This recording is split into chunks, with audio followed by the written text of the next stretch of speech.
Di dalam kitab suci Al-Quran, ternyata terdapat nama surat yang unik yaitu surat Al-Baqarah yang berarti sapi betina. Namun, tahukah kalian apa misteri di balik kisah sapi betina tersebut? Mari kita simak kisah dan sejarahnya. Perlu diketahui, bahwa Al-Baqarah adalah surat kedua yang terdapat di dalam kitab suci Al-Quran, yang memiliki 286 ayat, memiliki 6.221 kata, dan memiliki 25.500 huruf. Hal tersebut lantas menjadikan Al-Baqarah sebagai surat terpanjang di dalam kitab suci Al-Quran. Al-Baqarah sendiri memiliki arti sapi betina. Kisah sapi betina dalam surat Al-Baqarah ini berlatar belakang di masa dakwahnya Nabi Musa alaihissalam kepada kaum Bani Israel. Dikisahkan, dahulu ada orang yang sangat kaya raya dari kalangan kaum Bani Israel. Namun, orang ini sudah berusia tua dan tidak memiliki anak. Artinya, ketika ia meninggal dunia, maka nantinya tidak ada ahli waris yang berasal dari darah keturunannya. Maka, yang akan menjadi ahli waris atas hartanya kelak adalah saudara-saudaranya. Tidak ada riwayat yang menyebutkan siapa nama laki-laki tua ini, namun berdasarkan pendapat para ahli sejarah, namanya adalah Syamun. Ketika itu, ada salah satu dari saudara sepupunya yang bernama Uhaihah sengaja menunggu agar kematian cepat datang kepada Syamun. Hal ini supaya ia bisa cepat mendapatkan harta warisannya. Uhaihah memang menunggu warisannya karena ia adalah orang yang fakir.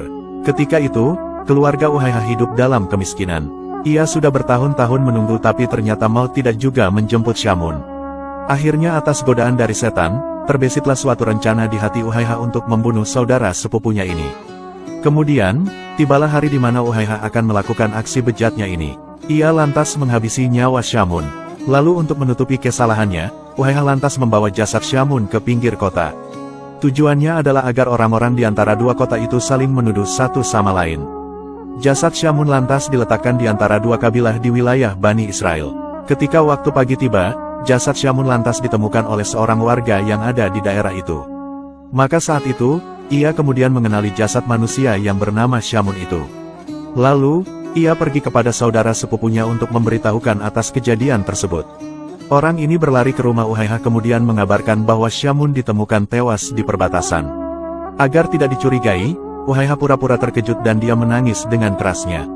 Selain berpura-pura sedih, Uhaihah juga menuduh bahwa penduduk kota sebelah yang telah membunuhnya. Ketika itu Uhaihah juga menyeru kepada masyarakatnya untuk berbondong-bondong mendatangi penduduk kota sebelah untuk mempertanggungjawabkan hal itu.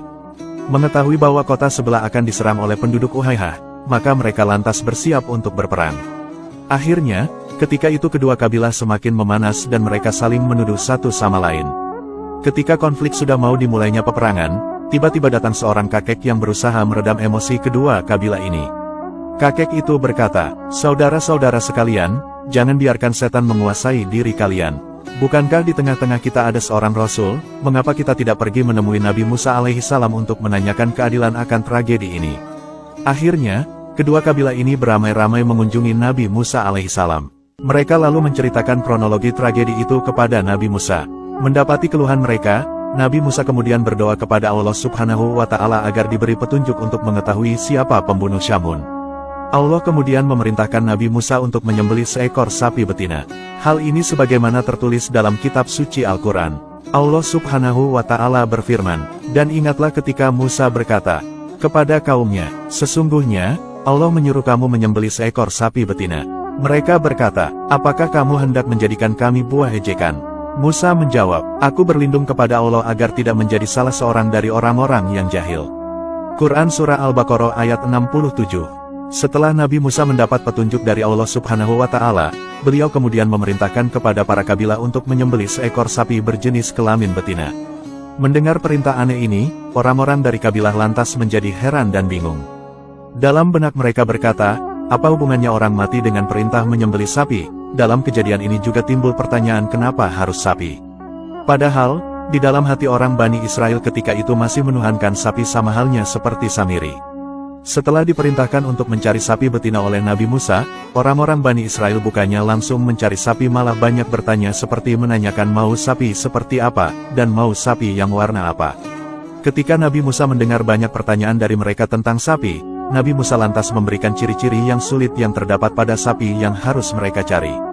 Carilah sapi betina yang tidak terlalu tua dan terlalu muda, tidak terlalu kecil dan tidak terlalu besar. Setelah itu, Orang-orang Bani Israel kemudian masih juga bertanya dan meminta agar Nabi Musa berdoa kembali dan menanyakan mau seperti apa warna sapinya. Setelah mendapat petunjuk, Nabi Musa lantas berkata, "Carilah sapi betina berwarna kuning pekat yang tak ada warna lain kecuali kuning di seluruh tubuhnya." Kemudian, penduduk Bani Israel lantas menyebar dan mencari sapi yang dimaksud. Di sisi lain, pada zaman tersebut hiduplah seorang keluarga miskin. Sebelum meninggal dunia, ayahnya menginjakkan seluruh hartanya dan hanya disisakan seekor anak sapi betina untuk anak dan istrinya. Ketika anak ini tumbuh dewasa, ia sangat saleh dan berbakti kepada ibunya. Setiap hari anak ini pergi ke hutan untuk mencari kayu bakar dan kemudian dijualnya di pasar. Lalu, dari hasil jualan itu ia membeli makanan untuk dirinya dan ibunya. Pekerjaan ini terus dia lakukan setiap hari untuk menyambung hidup dirinya dan ibunya. Pada suatu hari, ibunya berkata bahwa ayahnya dahulu telah mewariskan seekor anak sapi betina untuknya. Sapi itu ditinggalkan di hutan. Maka, sang ibu meminta anaknya tersebut untuk pergi ke sana dan mengambil hak atas sapi betina tersebut. Pemuda itu pun kemudian memutuskan untuk pergi ke hutan. Ia kemudian berhasil menemukan dan mendapatkan sapi warisan ayahnya itu. Lalu, sapi itu lantas dibawa ke rumah untuk diberitahukan kepada ibunya. Ibunya kemudian berkata, "Sesungguhnya engkau adalah orang fakir dan tidak memiliki harta. Engkau kerepotan mencari kayu bakar di siang hari, sedang di malam hari melakukan qiyamul lail. Oleh karena itu, pergilah dan jual sapi itu di pasar dengan harga 3 dinar." Setelah mendapat perintah dari ibu, pemuda itu kemudian pergi ke pasar untuk menjualnya. Ketika sedang menunggu, datanglah seorang laki-laki. Di sini Allah sedang memuji hambanya yang soleh ini dalam menjalankan tugas dari ibunya. Saat itu Allah utus seorang malaikat yang merubah bentuk menjadi sosok seorang laki-laki. Laki-laki itu berkata kepada pemuda penjual sapi itu, "Wahai anak muda, engkau jual sapi itu berapa?" Pemuda itu menjawab, "Aku menjualnya dengan harga 3 dinar, dengan catatan ibuku meridoinya." Laki-laki itu kemudian berkata, bahwa ia ingin membeli sapi itu 6 dinar tapi dia jangan meminta persetujuan pada ibunya. Namun pemuda itu berkata, seandainya diberikan emas sebesar sapi, dirinya tidak akan memberikannya kecuali dengan ridho ibunya. Setelah itu, pemuda itu pun lalu pulang dan menceritakan tentang harga sapi itu kepada ibunya. Lalu, sang ibu berkata agar sapi itu dijual dengan harga 6 dinar. Pemuda itu kembali ke pasar dan menemui malaikat yang menyamar jadi pembeli tadi. Ia berkata, bahwa ibunya menyuruhnya menjual sapi dengan harga 6 dinar, di mana tidak boleh kurang dan tidak boleh lebih. Laki-laki itu kemudian berkata, bahwa dia akan membeli sapi itu seharga 12 dinar, di mana pemuda itu bisa ambil 6 dinar sedangkan sisanya bisa berikan kepada ibunya tanpa perlu ibunya diberitahu. Namun, pemuda itu menolak tawaran itu. Ia kemudian kembali pulang untuk menceritakan harga sapi itu pada ibunya. Ibunya lantas berkata, sungguh orang yang mendatangimu itu adalah malaikat dalam bentuk manusia yang diutus Allah untuk mengujimu.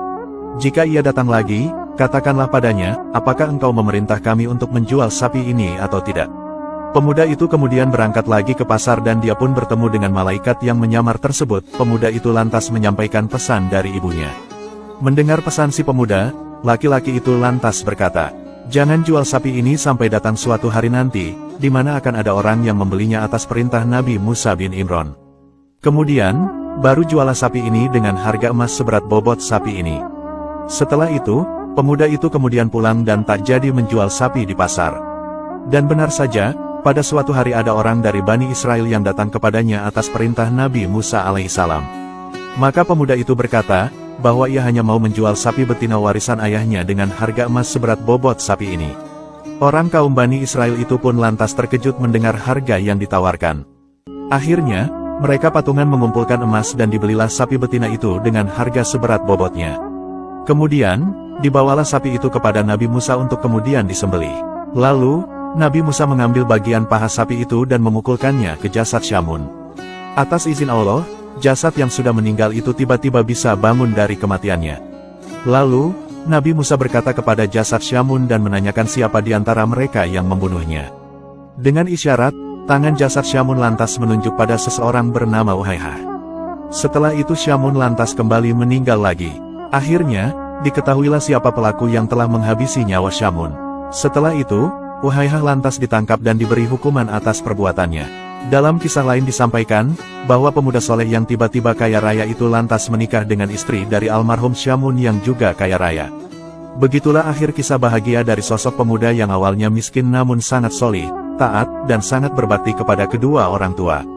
Semoga kisah ini bermanfaat. Wallahu a'lamu bishawab.